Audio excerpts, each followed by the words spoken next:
welcome to the Vital Nexus Comics YouTube channel. Make sure to like, share, and subscribe, and enjoy the video. This is Star Wars The Last Shadow Part 5, The Siege of Mandalore. The episode begins with a haunting look at the ruined skyline of Mandalore, where the shattered domes of Sundari City glint under a pale moonlight, as fires burn in the distance and the wind howls through the skeletal remains of once great towers. The atmosphere is heavy with the weight of past and future conflicts inside his command room. Moff Gideon studies holograms of incoming threats with a cold, calculating smile.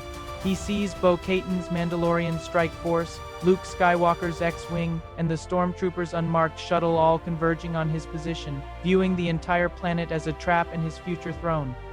As the fleets arrive in orbit, a massive space battle erupts between Bo-Katan's Gauntlet fighters and Gideon's TIE squadrons. Luke Skywalker maneuvers his X-Wing through the chaos with Grogu at his side, while the Stormtroopers' shuttle takes a more mysterious path, ignoring all communication hails from both the New Republic and the Mandalorians. The Stormtrooper dives straight into the atmosphere, heading toward the surface with a singular hidden purpose. The conflict moves to the ground as Bo-Katan's Mandalorians descend into the ruins of Sundari with jetpacks and blasters blazing. They are met with fierce resistance from Gideon's Stormtroopers, who utilize heavy repeating blasters to hold their ground. The Mandalorian finds himself in the thick of the fighting, taking cover behind collapsed walls as the urban war intensifies. The battle reaches a sudden, eerie standstill when a massive force sway cripples through the city, originating from deep within the Mandalorian core. Inside the Sundari Palace throne room, the Stormtrooper enters with an air of absolute authority, clutching a mysterious holocron. His presence is quickly challenged as the massive double doors are blown open by Luke Skywalker, who enters with his light saber ignited. Luke warns the Stormtrooper that the force waves he is generating are destabilizing the planet's core, but the Stormtrooper cryptically responds that he isn't destroying the world, he is waking it up.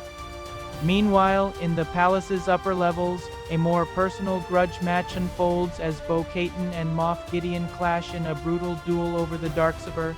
The Mandalorian desperately tries to reach them to provide support, but he is pinned down by relentless waves of Imperial troops. The fight is made even more treacherous by the Stormtroopers' ongoing force shockwaves, which rattle the entire structure and repeatedly throw the combatants off balance. The various conflicts eventually funnel into a single location as the fighting pours into the throne room.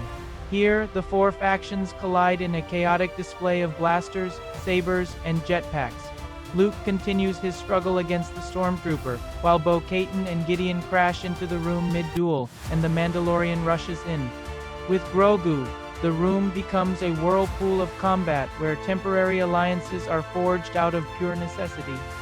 The choreography of the battle reaches a fever pitch as Bo-Katan rockets over the Stormtrooper to strike at Gideon, and Luke trades lightning-fast strikes with the mysterious Darksider. In a moment of sheer power, the Stormtrooper shoves Luke toward Gideon, forcing them into an uneasy momentary alliance to block a devastating force. Last, amidst the falling debris and flickering sabers, the Mandalorian intercepts Gideon to protect Bo-Katan while Grogu watches with wide-eyed fear. In the climax of the confrontation, the Stormtrooper drops his holocron into the central dais of the throne room, triggering a massive red energy pulse. The surge of power knocks everyone to the floor, and when the dust settles, the Stormtrooper reveals his true face for the first time, his eyes burning with yellow energy.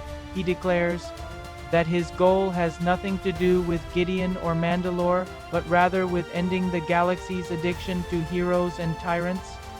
Luke Skywalker counters that the Stormtrooper's vision is not freedom, but total annihilation, but the Stormtrooper only smiles before vanishing into a swirl of debris and escaping the palace. The battle leaves the participants in various states of disarray. Gideon is captured, Bo-Katan reclaims the Darksaber, and Luke is left deeply shaken by the Stormtroopers' words. As they look out over the ruined city, Grogu senses something far away. The episode concludes in the depths of unknown space aboard an Imperial Remnant Star Destroyer. The Stormtrooper is seen kneeling before an empty throne as the holocron flickers to life, broadcasting the unmistakable, chilling voice of Palpatine. The Emperor praises his shadow for his progress and declares that the endgame has finally begun, leaving the stormtrooper smirking as the screen fades to black. I hope you enjoyed this story. If you did, make sure to like and subscribe for more content, and until next time, stay super.